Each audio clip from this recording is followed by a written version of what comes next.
Hello everyone, welcome to vision competitive exams channel. তো দেখো, আমাদের কিন্তু জিকে জিএস অধ্যয়ন বলে কিন্তু একটা সিরিজ চালু হয়েছে। তো সেই সিরিজটার কিন্তু আজকে 4 নাম্বার ক্লাস। অলরেডি আমরা 3টে ক্লাস আপলোড করে দিয়েছি। তোমরা যারা যারা দেখোনি অবশ্যই আগে 3টে ক্লাস দেখে আসো, তারপরে কিন্তু এই ক্লাসটা দেখো। তো বেসিক্যালি আমরা এই সিরিজটায় আমরা কিন্তু 25টা করে প্রশ্ন প্রতিদিন আলোচনা করে থাকি একটা ক্লাসে, এবং পুরোটাই কিন্তু মিক্স প্যাটার্নে হয়, অর্থাৎ ইতিহাস, ভূগোল, পলিটি, ইকোনমি, সায়েন্স, স্ট্র্যাটেজিকে, কারেন্ট অ্যাফেয়ার সবকিছু কিন্তু এই ক্লাসের মধ্যে থাকে। ঠিক আছে, তো চলো আর বেশি দেরি না করে ক্লাসটা শুরু করা যাক। তো তার আগে দেখো, তোমরা যারা যারা আমাদের এই ভিশন কম্পিটিটিভ এক্সামস এই অ্যাপটা যারা যারা এখনো ডাউনলোড করোনি, অবশ্যই প্লে স্টোরে যাও, প্লে স্টোরে গিয়ে অ্যাপটা ডাউনলোড করে নিয়ে আসো। এই অ্যাপে গেলে তোমরা WBPSC বলে একটা সেকশন দেখতে পাবে। সেই সেকশনে গেলে তোমরা অল ক্লাস পিডিএফ বলে একটা অপশন পাবে।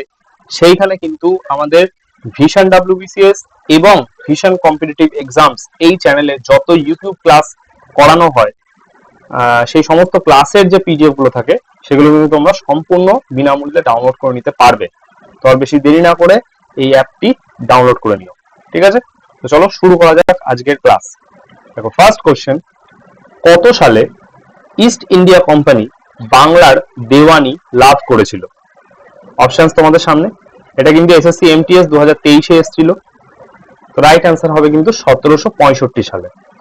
এবার কিছু ইনফো দেখে নিই। ইংরেজ ইস্ট ইন্ডিয়া কোম্পানি 1765 সালে মুঘল সম্রাট দ্বিতীয় শাহ আলম এবং কোম্পানির প্রতিনিধি রবার্ট ক্লাইভের স্বাক্ষরিত এলাহাবাদ চুক্তির মাধ্যমে বাংলার দেওয়ানি লাভ করেছিল। ঠিক আছে, আচ্ছা, বাংলার দেওয়ানি বলতে বাংলা, বিহার এবং উড়িষ্যা অঞ্চল থেকে রাজস্ব সংগ্রহের অধিকারকে বোঝায়। ইংরেজ ইস্ট ইন্ডিয়া কোম্পানির জন্য এটা একটা উল্লেখযোগ্য অধিগ্রহণ ছিল, কারণ এটি তাদের বিশাল এলাকা এবং রাজস্বের উপর একটা একচেটিয়া নিয়ন্ত্রণ এনে দিয়েছিল। ঠিক আছে, এখান থেকে একটা জিনিস মনে রাখবে যে 1757-তে হলো পলাশি, সেখানে কিন্তু ইংরেজদের নেতৃত্ব দিয়েছিল ক্লাইভ। দেন হলো 1764 বক্সার, এখানে কিন্তু ইংরেজদের নেতৃত্ব দিয়েছিল থমাস মুনরো। ঠিক আছে, এ দুটো কিন্তু মনে রাখবে, ক্লাইভ এবং মুনরো। নেক্সট কোশ্চেন, 2025 সালের স্বাধীনতা দিবসে ঘোষিত কোন প্রতিরক্ষা মিশন ভারতের ক্ষেপণাস্ত্র সক্ষমতাকে শক্তিশালী করার উপর দৃষ্টি নিবদ্ধ করেছিল? আমাদের কিছুদিন আগেই আমাদের স্বাধীনতা দিবস গেল। তো সেই স্বাধীনতা দিবসে প্রধানমন্ত্রী নরেন্দ্র মোদী এই প্রতিরক্ষা মিশন বা ডিফেন্স মিশনটা কিন্তু অ্যানাউন্স করেছিলেন। তো সেটা কোন মিশন? অপশন তোমাদের সামনে। রাইট অ্যান্সার হবে সুদর্শন চক্র মিশন। ঠিক আছে, আমরা সবাই জানি অপারেশন সিঁদুরে সুদর্শন চক্র কতটা ভূমিকা পালন করেছিল। তো তাকেই, সেই ডিফেন্স সিস্টেমটাকেই একটা ট্রিবিউট জানাতে এই মিশনটার নাম সেই নামে রাখা হয়েছে। দেখো, সুদর্শন চক্র মিশন বলতে ভারতের একটা ব্যাপক এবং প্রযুক্তিগত উন্নত প্রতিরক্ষা ব্যবস্থা বিকাশের উদ্যোগকে বোঝায়, যা ভগবান শ্রীকৃষ্ণের ঐশ্বরিক অস্ত্র সুদর্শন চক্র দ্বারা অনুপ্রাণিত। বাই দ্য ওয়ে, এটা কিন্তু এই যে সুদর্শন চক্র, এটা কিন্তু আমরা রাশিয়া থেকে আমদানি করেছিলাম। রাশিয়াতে যখন এটা আমরা আমদানি করেছিলাম তখন এটার নাম ছিল S-400। ঠিক আছে, তো তারপরে এটাকে আমরা মডিফাই করলাম এবং সেটার নাম হলো সুদর্শন চক্র। ঠিক আছে, এই মিশনের লক্ষ্য হলো আকাশ, স্থল এবং সমুদ্র জুড়ে নজরদারি, বাধাদান এবং পাল্টা আক্রমণের জন্য ক্ষমতা সহ একটি বহুস্তরীয় প্রতিরক্ষা ঢাল তৈরি করা, জাতীয় নিরাপত্তা নিশ্চিত করা এবং সম্ভাব্য হুমকির প্রতিরোধ করা। আশা করি বুঝতে পেরেছো। নেক্সট কোয়েশ্চেন, কোন নৃত্যশৈলীতে রাধা ও কৃষ্ণের প্রেম কাহিনীকে তুলে ধরা হয়? অপশন তোমাদের সামনে। বুঝতেই পারছো অপশনগুলো দেখে, এটা ফোক ডান্স থেকে কিন্তু জিজ্ঞাসা করা হচ্ছে। তো এটা রাইট অ্যান্সার হবে কিন্তু রাসলীলা। ঠিক আছে, আচ্ছা, রাসলীলা একটি ঐতিহ্যবাহী নৃত্যশৈলী যা ভগবান শ্রীকৃষ্ণ এবং রাধার ঐশ্বরিক প্রেমের গল্প, তার সাথে গোপীদের গল্পকে চিত্রিত করে।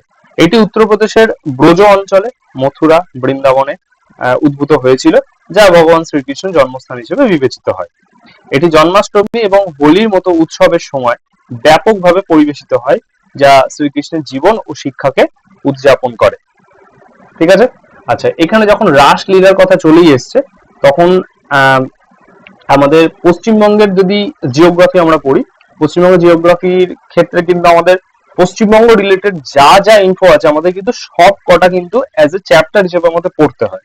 তার মধ্যে একটা চ্যাপ্টার আমাদের যে কালচারাল যে চ্যাপ্টারটা থাকে, সেখানে কিন্তু ওয়েস্ট বেঙ্গলের যে ফেস্টিভ্যাল বলে যে চ্যাপ্টারটা রয়েছে, সেই ফেস্টিভ্যালের মধ্যে কিন্তু আমরা পড়ে থাকি যে রাস যাত্রা। রাস যাত্রা এটা কিন্তু আমাদের পশ্চিমবঙ্গের একটা অন্যতম ফেস্টিভ্যালের মধ্যে একটা, যার মধ্যে দুটো খুবই ইম্পর্টেন্ট রাসযাত্রার কেন্দ্র।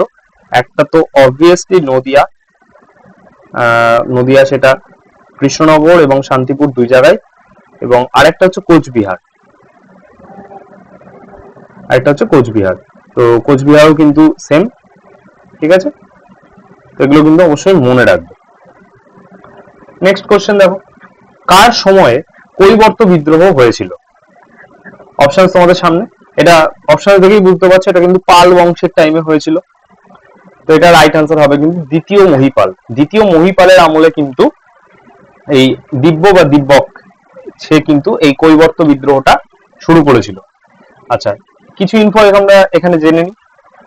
যেমন দেখো, তৃতীয় বিগ্রহপালের মৃত্যুর পরে কিন্তু দ্বিতীয় মহিপাল সিংহাসনে বসে এবং তার সময়কালে এই বিদ্রোহটা হয়েছিল। এবার কৈবর্ত বিদ্রোহের নেতার নাম অনেক সময় পরীক্ষাতে আসে, সেই নেতার নাম হচ্ছে দিব্য বা দিব্যক। এবং দেখো, আমাদের রিসেন্টলি যে ফুড এসআই পরীক্ষাটা হয়েছিল 2024-এ, সেখানেই কিন্তু এই প্রশ্নটা এসেছিল যে কৈবর্ত বিদ্রোহের নেতার নাম কি। ঠিক আছে। আচ্ছা, দ্বিতীয় মহিপাল তিনি কিন্তু 1072 থেকে 1126 খ্রিস্টাব্দ পর্যন্ত রাজত্ব করেছিলেন। তার রাজত্বকালে দিব্যর নেতৃত্বে কৈবর্ত গোত্র বিদ্রোহ শুরু করে। বিদ্রোহের পর কৈবর্তদের নেতা দিব্য বাংলার একটা বড় অংশ দখল করতে সক্ষম হয়, যদিও রামপালের রাজত্বকালে কৈবর্তরা তাদের পদ থেকে ক্ষমতাচ্যুত হয়েছিল। ঠিক আছে। নেক্সট কোশ্চেন দেখো, মোহিনীআট্টম নামক ঐতিহ্যবাহী নৃত্যশৈলীটির উৎসস্থল ভারতের কোন রাজ্যে? আমরা কিন্তু আগের দিনকে একটা অন্য ডান্স আলোচনা করেছিলাম এবং তারপরে কিন্তু আমরা সম্পূর্ণ আমাদের যে কটা ক্লাসিক্যাল ডান্স রয়েছে একটা কিন্তু ছোট চার্ট দিয়েছিলাম। সেই চার্টে কিন্তু সেম এই প্রশ্নটা যেটা এখন জিজ্ঞাসা করা হয়েছে ওই চার্টেও কিন্তু এইভাবেই ছিল যে এখানে একটা ক্লাসিক্যাল ডান্স আর এখানে সে স্টেট। তো যারা যারা ক্লাসটা আগের দিনকে দেখেছো তারা কিন্তু এটা পারবে। তো এখানে অপশনস রয়েছে, রাইট অ্যান্সার হবে কেরল। চারটা আরেকবার রেখেছি যাতে মনে থাকে। দেখো, ভারতনাট্যম তামিলনাড়ু, কত্থক উত্তরপ্রদেশ, কথাকলি কেরল, কুচিপুড়ি অন্ধ্রপ্রদেশ, ওডিসি ওড়িশা, সত্তরিয়া আসাম, মণিপুরি মণিপুর, মোহিনীআট্টম কেরল।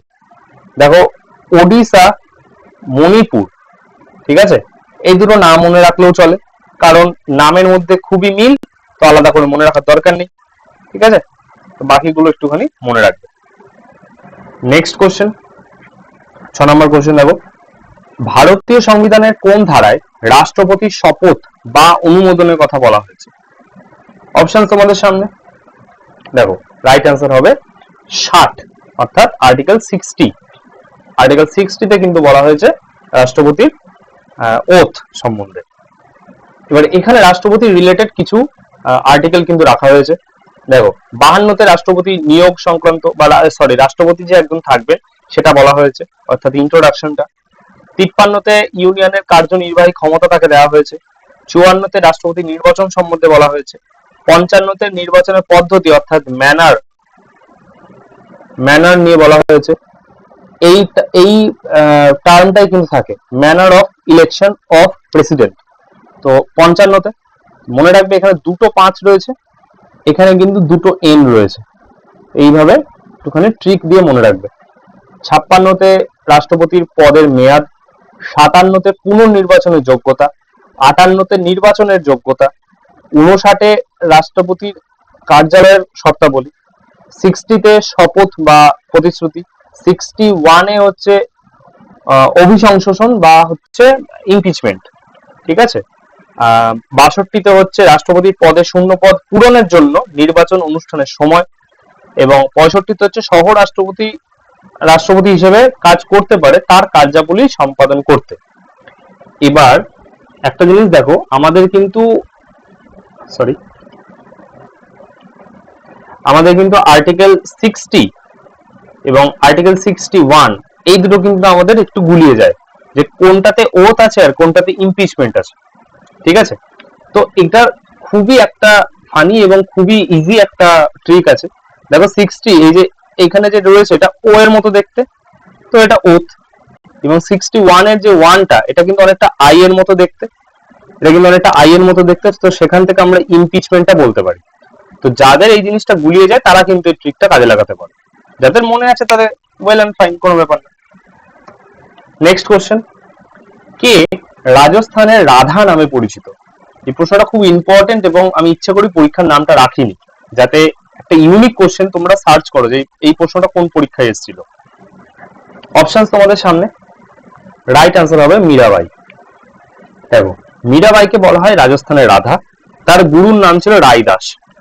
মীরাবাই 1498 সালে রাজস্থানের পালির কুকড়ি গ্রামে কিন্তু জন্মগ্রহণ করেন। মীরাবাই তার কৃষ্ণ ভক্তির জন্য পরিচিত ছিলেন, তার মুখ্য অবদান হলো মীরা পদাবলী। ঠিক আছে, আচ্ছা, মীরাবাই দাসী সম্প্রদায়ের প্রতিষ্ঠাতা ছিলেন। মীরাবাইয়ের বাবার নাম ছিল রতন সিং রাঠোর। মহাত্মা গান্ধী মীরাবাইকে প্রথম সত্যাগ্রহী নারী নামে অভিহিত করেছিলেন। গাভরি দেবী 1920 সালে যোধপুর রাজ্যে জন্মগ্রহণ করেন এবং তাকে বানগড়ের মীরা বলা হয়। এখানে অপশনে ছিল না, এখানে গাভরি বাই ছিল, তো গাভরি বাইকে কিন্তু বলা হয় বানগড়ের মীরা। ঠিক আছে, চলো নেক্সট কোশ্চেন, কোন দেশ মহাকাশে কৃত্রিম সালোক সংশ্লেষণ সফলভাবে প্রদর্শন করেছে? তো এটা একটুখানি উদ্ঘট একটা কাজ, কৃত্রিম সালোক সংশ্লেষ হচ্ছে মহাকাশে। তো এই সমস্ত উদ্ঘট কাজ একটাই দেশ করতে পারে, সেটা আমরা সবাই জানি, সেটা হচ্ছে চীন। ঠিক আছে, চলো এখানে দেখো, তিয়াংনগ মহাকাশ স্টেশনে তাদের নভোচারীরা এই প্রযুক্তি ব্যবহার করে অক্সিজেন এবং রকেট জ্বালানি তৈরি করছে। নভোচারীরা সৌরশক্তি ব্যবহার করে কার্বন ডাই অক্সাইড এবং জলকে অক্সিজেন এবং রকেট জ্বালানি উপাদানে রূপান্তরিত করার জন্য প্রাকৃতিক সালোক সংশ্লেষণের অনুকরণে এই প্রক্রিয়া ব্যবহার করেছেন। চীনের তিয়াংগং মহাকাশ স্টেশনে এই পরীক্ষাটা পরিচালিত হয়।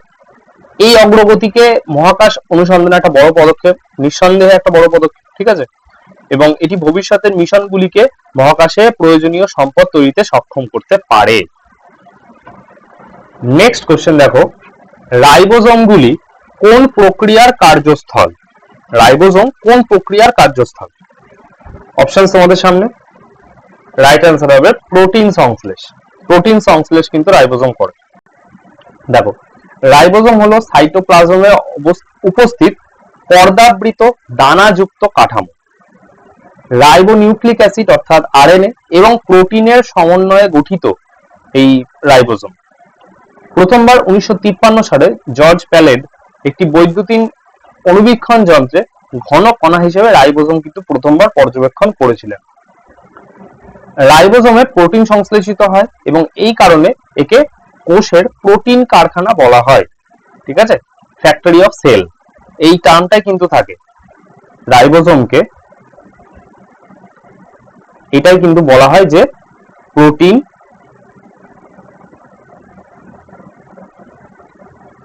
Factory of sell. আচ্ছা, দুই ধরনের রাইবোজোম রয়েছে, একটা ইউক্যারিওটিক রাইবোজোম, একটা প্রোক্যারিওটিক রাইবোজোম। নেক্সট কোশ্চেন, ভারতবর্ষে বীমা নিয়ন্ত্রক সংস্থা IRDAI নিচের কোন কমিটির সুপারিশ অনুযায়ী গঠিত হয়েছিল? অপশন তোমাদের সামনে। ঠিক আছে, রাইট অ্যান্সার হবে মালহোত্রা কমিটি। মালহোত্রা কমিটির কিন্তু রিকমেন্ডেশনে এটা কিন্তু তৈরি হয়েছিল। এটা 1999 এর IRDAI আইনে এটা গৃহীত হয়েছিল। তোমরা কমেন্ট করে জানাবে IRDAI এর ফুল ফর্মটা, এর ফুল ফর্মটা কিন্তু অবশ্যই কমেন্ট করে জানাবে। নেক্সট কোশ্চেন দেখো, খুব ইম্পর্টেন্ট এবং খুবই একটা একটু কঠিন বলতে পারে কোশ্চেনটা। ঠিক আছে, দেখো, লৌহ যুগের টেকওয়াদা নামে স্থানটি কোথায় অবস্থিত বা কোন রাজ্যে অবস্থিত? তো লৌহ যুগ মানে বুঝতেই পারছো, এটা আমাদের কিন্তু প্রি হিস্ট্রি অর্থাৎ প্রাক ইতিহাস থেকে কিন্তু এই প্রশ্নটা, প্রাগৈতিহাসিক যে চ্যাপ্টারটা আমাদের আছে, একদম সিন্ধু সভ্যতার আগের যে চ্যাপ্টারটা আছে ইতিহাসে, ওই চ্যাপ্টার থেকে নেওয়া। এটা কিন্তু SSC MTS 2024 এসেছিল এই প্রশ্নটা। তো রাইট অ্যান্সার হবে কিন্তু মহারাষ্ট্র। দেখো মহারাষ্ট্রের একটা স্থান হচ্ছে টেকওয়াদা, এখানে লৌহ যুগের সমাধিস্থল পাওয়া গেছে, কিছু মৃৎপাত্র পাওয়া গেছে যা জোরওয়ে বা জড়ওয়ে মৃৎপাত্রের অনুরূপ। এই স্থানটি লৌহ যুগের সংস্কৃতি একটা নিদর্শন বহন করে। নেক্সট কোশ্চেন, এবং খুবই একটা ইউনিক, এবং আগে তো এই প্রশ্নটা খুব আসতো, এই ধরনের প্রশ্ন এখন একটু রেয়ার হয়ে গেছে, বাট স্টিল এটা খুব ইম্পর্টেন্ট প্রশ্ন। নিচের কোন জলজ প্রাণীর মধ্যে ফুলকা নেই? ফুলকাটা মিসিং। অপশন তোমাদের সামনে, রাইট অ্যান্সার হবে তিমি। এবার আমরা এখানে কিছু প্রাণী এবং তাদের শ্বসন অঙ্গ রেখেছি, যেমন ঠিক আগের দিনকে আমরা রেচন পদার্থ আলোচনা করেছিলাম, তেমনই আজকে শ্বসন অঙ্গ কিন্তু আলোচনা করছি। ঠিক আছে, পরবর্তীতে কোনো সময় যে শ্বাস বা ওগুলো আলোচনা করা হবে, বা চলন, গমনাঙ্গ, চলনাঙ্গ, এগুলো নিয়ে আলোচনা করা হবে। দেখো কেঁচো, তার ত্বক হচ্ছে তার শ্বসন অঙ্গ। তিমির ক্ষেত্রে ফুসফুস, ফুলকা নেই সেই জন্য ফুসফুস। মাকড়সা এবং বিছে বই ফুসফুস। আচ্ছা, আরশোলা বা চিংড়ি, ট্রাকিয়া। ব্যাঙাচি, মাছ, চিংড়ি, এখানেও ফুলকা ব্যবহার করা হয়, এবং যখন ব্যাঙাচি থেকে ব্যাঙে রূপান্তর হয় তখন তার ফুলকাটাও ফুসফুসে রূপান্তরিত হয়ে যায়। তো ব্যাঙের ক্ষেত্রে ত্বক, ফুসফুস এবং বুকাল গহ্বর দিয়েও কিন্তু তার শ্বসনটা চলে, এবং উভচর স্তন্যপায়ী প্রাণীদের ক্ষেত্রে ফুসফুস। নেক্সট কোশ্চেন, রেভলিউশন 2020 এই উপন্যাসের লেখককে? রেভলিউশন 2020 এই উপন্যাসের লেখক, অপশন তোমাদের সামনে, রাইট অ্যান্সার হবে চেতন ভগত। চেতন ভগতের কিছু বই নিয়ে আমরা আলোচনা করি। দেখো, 5 point someone, one night at the call centre, the 3 mistakes of my life, 2 states, revolution 2020, half girlfriend, making India Assam, one Indian girl, the girl in room number 105, India positive, one arrange murder, 400 days, তারপর হচ্ছে 11 rules of life, secrets two level up. এগুলো হচ্ছে চেতন ভগতের খুবই important কিছু বই, এবং এগুলো কিন্তু ঘুরিয়ে ফিরিয়ে প্রায় প্রত্যেকটা পরীক্ষাতেই আসে চেতন ভগতের বই। নেক্সট কোশ্চেন, এগেন খুব ইম্পর্টেন্ট কোশ্চেন, ভারতের বৃহত্তম স্তূপ কোনটি? অপশন তোমাদের সামনে। এই কোশ্চেনটা কিন্তু এসএসসি স্টেনো 2023-এ এবং এসএসসি এমটিএস 2022-এ এসেছিল। এটা 14তম প্রশ্ন আমাদের আজকে। রাইট অ্যান্সার হবে কেশরিয়া স্তূপ। কেশরিয়া স্তূপ হলো ভারতের বৃহত্তম স্তূপ। এই স্তূপটি প্রাচীনকালে মৌর্য এবং লিচ্ছবিদের শাসনাধীনে ছিল। বৌদ্ধ সাহিত্য, বৌদ্ধ স্থাপত্য, মানে বৌদ্ধ স্থাপত্যের মধ্যে চৈত্য, বিহার, স্তূপ এবং স্তম্ভ এগুলো কিন্তু রয়েছে। বর্তমানে এই যে স্তূপটা, এটা কিন্তু মানে গুপ্ত বংশের সমসাময়িক এটা বলে মনে করা হয়। নেক্সট কোশ্চেন, কোন রাজ্য সরকার মাহোরি লাডো রেডিও প্রোগ্রাম চালু করেছে? মাহোরি লাডো। অপশন তোমাদের সামনে, রাইট অ্যান্সার হবে হরিয়ানা। ঠিক আছে, হরিয়ানা সরকার বেটি বাঁচাও বেটি পড়াও এই প্রকল্পের আওতায় কিন্তু মাহোরি লাডো এই রেডিও প্রোগ্রামটা কিন্তু চালু করেছে। ভারত সরকার 22শে জানুয়ারি 2015 সালে কিন্তু হরিয়ানার পানিপথে এই বিবিবিপি মানে হচ্ছে বেটি বাঁচাও বেটি পড়াও এই প্রকল্পটা চালু করেছিল। এই প্রকল্পের যে মূল লক্ষ্যটা সেটা হচ্ছে ক্রম হ্রাসমান শিশু লিঙ্গ অনুপাতটাকে মোকাবিলা করা এবং মেয়ে ও মহিলাদের সমান সুযোগ, যত্ন এবং মর্যাদাকে নিশ্চিত করা। নেক্সট কোশ্চেন, গুপ্ত যুগের কোন ধাতব মুদ্রা রূপক নামে পরিচিত? অপশন তোমাদের সামনে, রাইট অ্যান্সার হবে রৌপ্য মুদ্রা। রৌপ্য মুদ্রা কিন্তু গুপ্ত যুগে রূপক নামে পরিচিত ছিল, এবং স্বর্ণ মুদ্রার নাম ছিল দিনার। ঠিক আছে, যদিও ফাহিয়েনের মতে গুপ্ত যুগে সাধারণত বিনিময়ের মাধ্যম হিসেবে কড়ি ব্যবহার করা হতো, এটা কিন্তু ফাহিয়েন বলছেন। ফাহিয়েন কার সময়কালে আসে? দ্বিতীয় চন্দ্রগুপ্ত। নেক্সট কোশ্চেন, বলের সংজ্ঞা পাওয়া যায় নিউটনের কোন গতিসূত্র থেকে? ঠিক আছে, অপশন তোমাদের সামনে, রাইট অ্যান্সার হবে দ্বিতীয়। ঠিক আছে, এবার আমরা এখানে 3টে সূত্র আমরা এখানে একটু রিভিশন দিয়ে নিই। দেখো, প্রথমটায় বলা আছে, এটা বলে যে প্রত্যেক বস্তুটি সরল রেখায় অভিন্ন গতিতে থাকবে, এবং যদি না কোনো বহিরাগত শক্তির ক্রিয়ায় তার অবস্থা পরিবর্তন করতে বাধ্য করা হয়।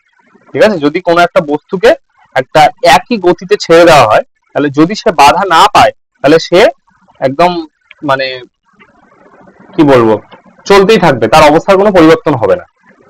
আচ্ছা, দ্বিতীয়টাই যে সেকেন্ড সূত্র, সেটাতে কি বলা হচ্ছে, এটি বলে যে প্রয়োগ করা শক্তি সময়ের সাথে প্রতি একক পরিবর্তনের গতির পরিবর্তনের সমান হয়।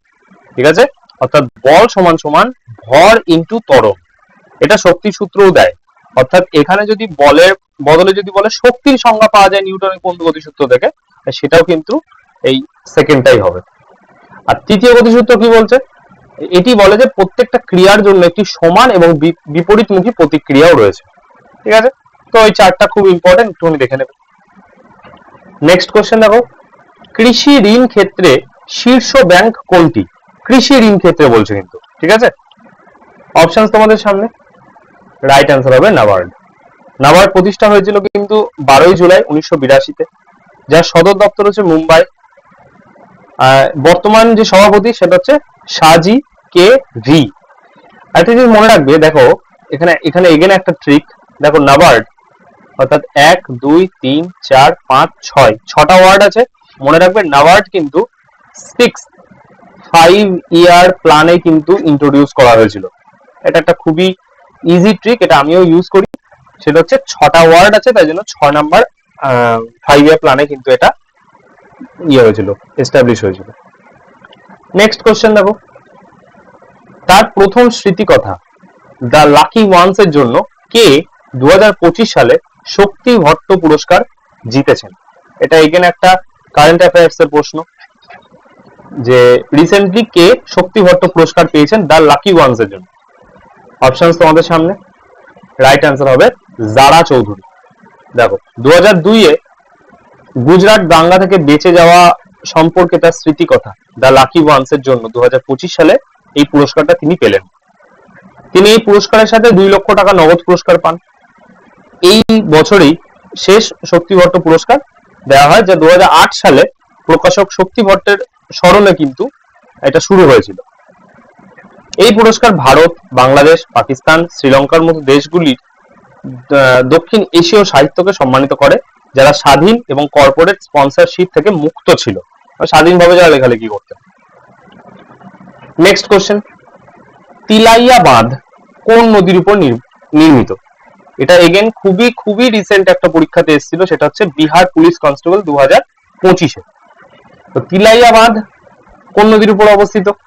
এখানে অপশনস রয়েছে, রাইট অ্যান্সার হবে কিন্তু বরাকর নদীর উপর। তো আমাদের গোটা দেশে কিন্তু বহু রিভার অ্যান্ড ড্যাম রয়েছে, তো তার মধ্যে কিছু ইম্পর্টেন্ট রিভার ড্যাম নিয়ে এখন আলোচনা করা হবে। একটা চার্ট রাখা হয়েছে, দেখো তেহরি বাঁধ যেটা উত্তরাখণ্ডে অবস্থিত, যেটা ভাগীরথী নদীর উপরে রয়েছে। হীরাকুদ উড়িষ্যাতে অবস্থিত, মহানদী নদীর উপরে। ভাকরা নাঙ্গাল পাঞ্জাবে অবস্থিত, শতদ্রু নদীর উপর। ভবানী সাগর তামিলনাড়ুতে অবস্থিত, ভবানী নদীর উপর। মেত্তুর ড্যাম তামিলনাড়ুতে অবস্থিত, কাবেরী নদীর উপরে। কৃষ্ণরাজ সাগর কর্ণাটকে, কাবেরী নদীর উপর। নাগার্জুন সাগর অন্ধ্রপ্রদেশে, কৃষ্ণা নদীর উপর। মাইথন বাঁধ ঝাড়খণ্ডে, বরাকর নদীর উপর। ঠিক আছে, রিহান্দ বাঁধ উত্তরপ্রদেশে, রিহান্দ নদীর উপর। ইন্দ্রবতী বাঁধ উড়িষ্যাতে, ইন্দ্রবতী নদীর উপরে।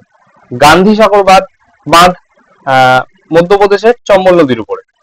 উড়ি বাঁধ জম্মু এন্ড কাশ্মীরে, ঝিলাম নদীর উপরে। সালাল বাঁধ জম্মু এন্ড কাশ্মীরে, চেনাব নদী বা চন্দ্রভাগা নদীর উপর। ঠিক আছে, তো এই চারটা কিন্তু যখন পিডিএফটা পাবে অবশ্যই কিন্তু এটা মুখস্থ করে নেবে। নেক্সট কোশ্চেন দেখো, আমরা 21 নম্বর প্রশ্নে চলে এলাম। নিম্নলিখিতের মধ্যে কে ভারতের প্রথম উপপ্রধানমন্ত্রী হিসেবে দায়িত্ব পালন করেছিলেন? ঠিক আছে, সংবিধানে কিন্তু নেই যে উপপ্রধানমন্ত্রীর কোনো আর্টিকেল বা কিছু কিন্তু আলোচনা করা নেই, কিন্তু একবার কিন্তু উপপ্রধানমন্ত্রী হয়েছিলেন। তো সেটা কে? অপশন তোমাদের সামনে, রাইট আনসার হচ্ছে আমাদের সর্দার বল্লভভাই প্যাটেল, যাকে আয়রন ম্যান অফ ইন্ডিয়া বা ভারতের লৌহ মানব বলা হয়।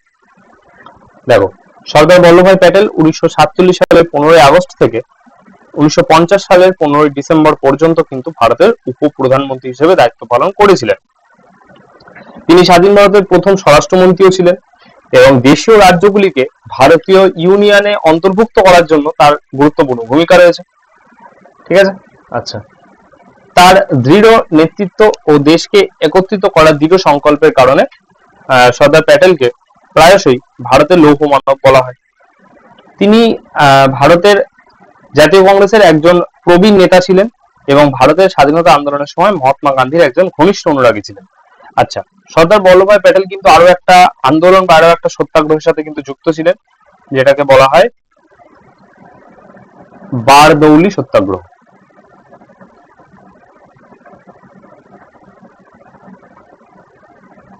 এবং এই সত্যাগ্রহটা যখন সাকসেসফুল হয় তখন এই যে বারদৌলি অঞ্চলটা, এই অঞ্চলের মহিলারা সর্দার বল্লভভাই প্যাটেলকে কিন্তু বল্লভভাই প্যাটেলকে কিন্তু সর্দার উপাধি দিয়েছিলেন। অর্থাৎ যদি এটাকে আরো ভালোভাবে গুছিয়ে বলা যায় তাহলে হবে বারদৌলির মহিলাদের তরফ থেকে মহাত্মা গান্ধী বল্লভভাই প্যাটেলকে সর্দার উপাধি দিয়েছিলেন। ঠিক আছে, চলো নেক্সট কোশ্চেন। ইস্ট ই মারাড়ি, ইস্ট ই মারাড়ি এই যে বন্দোবস্তটা, এটা কে প্রবর্তন করেছে? ইস্ট ই মারাড়ি। অপশন তোমাদের সামনে, রাইট আনসার হবে লর্ড কর্নওয়ালিস। ঠিক আছে, এবার কর্নওয়ালিস সম্বন্ধে কিছু জেনে নি। দেখো 1793 সালে তিনি চিরস্থায়ী বন্দোবস্ত চালু হয়েছিল যখন, তখন লর্ড কর্নওয়ালিস বাংলার গভর্নর জেনারেল ছিলেন। ভূমি রাজস্ব ভারতে ব্রিটিশদের আয়ের প্রধান উৎস কিন্তু ছিল। ঠিক আছে, তারপরে দেখো বলছে যে এই যে চিরস্থায়ী বন্দোবস্তটা, এটা কিন্তু বাংলা এবং বিহারে চালু হয়েছিল এবং পরে সেটা মাদ্রাজ এবং বারাণসীতেও কিন্তু প্রবর্তিত হয়েছিল। এই ব্যবস্থা জমিদারি ব্যবস্থা নামেও কিন্তু পরিচিত। আচ্ছা, কর্নওয়ালিসকে ভারতের সিভিল সার্ভিসের জনক কিন্তু বলা হয়। তিনি জেলা বিচারক পদ কিন্তু সৃষ্টি করেছিলেন। তিনি প্রথম ব্যক্তি যিনি 1793 সালে আইন প্রণয়ন করেছিলেন, অর্থাৎ রেগুলেটিং অ্যাক্ট, ঠিক আছে, প্রবর্তন করেছিলেন। নেক্সট কোশ্চেন দেখো, ঝুমরি তিলাইয়া কোন খনির জন্য প্রসিদ্ধ? অপশন তোমাদের সামনে, রাইট আনসার হবে কয়লা। এবার আমরা কয়লার বিভিন্ন জাত নিয়ে কথা বলি। দেখো, কয়লার বিভিন্ন ধরন রয়েছে, আমাদের চারটে মেন, যেমন অ্যান্থ্রাসাইট, তারপরে বিটুমিনাস, তারপরে লিগনাইট, আর একটা হচ্ছে পিট। এবার অ্যান্থ্রাসাইট হচ্ছে সর্বোত্তম মানের কয়লা, যেখানে 80 থেকে 90% কার্বন থাকে। এটি প্রধানত জম্মু এন্ড কাশ্মীর রাজ্যে অবস্থিত। ঠিক আছে, আচ্ছা। বিটুমিনাস, এটা ভারতের সব থেকে বেশি পাওয়া যায় এই কয়লাটা, এতে প্রায় 40 থেকে 75% কার্বন থাকে। ঠিক আছে, এটা আচ্ছা, এটা বেশিরভাগ কয়লা বিভাগের অধীনে আসে। এরপর আছে লিগনাইট, এটা একটু নিম্ন মানের, এটা বাদামি রঙের হয়, এখানে প্রায় 30 থেকে 40 ভাগ কার্বন থাকে। এবং সব থেকে যেটা বিলো কোয়ালিটি এবং সব থেকে কম কোয়ালিটি যে কয়লাটা, সেটা হচ্ছে পিট। এখানে 40 ভাগেরও কম বা 30 ভাগেরও কম কার্বন থাকে, এখানে অনেক অশুদ্ধি মেশানো থাকে। ঠিক আছে, এখানে কাঠের কিছু অংশ এর মধ্যে মিশে থাকে। নেক্সট কোশ্চেন, আমাদের 24 নম্বর কোশ্চেন। লন্ডনে দাদাভাই নৌরোজি কত সালে ইস্ট ইন্ডিয়া অ্যাসোসিয়েশন প্রতিষ্ঠা করেছিলেন? এটা WBCS মেন্স 2021 এসেছিল। ঠিক আছে, অপশন তোমাদের সামনে, রাইট আনসার হবে 1866 সালে। ইস্ট ইন্ডিয়া অ্যাসোসিয়েশন সম্বন্ধে জেনে নি। এটা কিন্তু 1866 সালে দাদাভাই নৌরোজি প্রতিষ্ঠা করেছিলেন। দাদাভাই নৌরোজিকে কিন্তু বলা হয় grand old man of India. ঠিক আছে, তিনি লন্ডন ইন্ডিয়ান সোসাইটিকে ছাড়িয়ে যায় এবং ভারত সম্পর্কে বিভিন্ন ধারণা নিয়ে আলোচনা করার জন্য কিন্তু এটা তৈরি হয়েছিল। এই অ্যাসোসিয়েশন তার সূচনা থেকেই একটি জার্নাল তৈরি করেছিল, যাতে তাদের সভার আগে দেওয়া কাগজপত্র অন্তর্ভুক্ত ছিল। এই জার্নালটার নাম হচ্ছে journal of the east India association. Next question এবং আমাদের সর্বশেষ প্রশ্ন, মানুষ কোন কম্পাঙ্কের শব্দ শুনতে পারে? অর্থাৎ শব্দ কিন্তু বিভিন্ন ধরনের হয়, এটা আমরা আগে আলোচনা করব। তার মধ্যে কোন শব্দ বা কোন কম্পাঙ্কের শব্দ মানুষ শুনতে পায়? অপশন তোমাদের সামনে, এইটা কিন্তু হার্জ। ঠিক আছে, হার্জ হচ্ছে কম্পাঙ্কের একক। তো কোন হার্জের শব্দ মানুষ শুনতে পায়? সেটা হচ্ছে 20 থেকে 20,000, এই রেঞ্জের মধ্যে 20 থেকে 20,000 এই কম্পাঙ্কের রেঞ্জের মধ্যে যত শব্দ হয় সেগুলোই কিন্তু মানুষ শুনতে পারে। 20-র কম হলেও শুনতে পারে না, আবার 20,000-এর বেশি হলেও কিন্তু শুনতে পারে না। ঠিক আছে, এবার এই যে দুটো ভাগ তার একটা নাম আছে, জেনে নি। একটা হচ্ছে ইনফ্রাসাউন্ড আর একটা হচ্ছে আল্ট্রাসাউন্ড। ইনফ্রাসাউন্ড কোনটা? যেটা হচ্ছে 20 হার্টজের কম যে কম্পাঙ্কগুলো তাদেরকে বলা হয় ইনফ্রাসাউন্ড। ঠিক আছে, এই শব্দ হাতি, তিমি এরা কিন্তু শুনতে পায় ইনফ্রাসাউন্ডটা। এবং যে 20,000-এর বেশি যে সাউন্ড গুলো হয় সেগুলোকে বলা হয় আল্ট্রাসাউন্ড। এগুলো কিন্তু বাদুড়, ডলফিন এরা কিন্তু এই শব্দটা শুনতে পায়। ঠিক আছে, চলো দেখো আজকে ক্লাসটা আমাদের এখানেই শেষ করা হলো। ঠিক আছে, থ্যাংক ইউ সকলকে ক্লাসটা দেখার জন্য শুরু থেকে শেষ পর্যন্ত। এই ক্লাসে আলোচনা করা সবকটা প্রশ্নের পিডিএফ তোমরা তো পেয়েই যাবে। তার সাথে ক্লাসে যে সমস্ত প্রশ্ন জানতে চাওয়া হয়েছে সেগুলো দয়া করে কমেন্টে তোমরা জানাবে। ক্লাসটা কেমন লাগলো সেটাও কমেন্ট করে জানাবে। যদি ভালো লাগে ক্লাসটা লাইক করবে, বন্ধুদের মাঝে শেয়ার করে দেবে এবং দেখা হচ্ছে আমাদের পরের ক্লাসে। টাটা।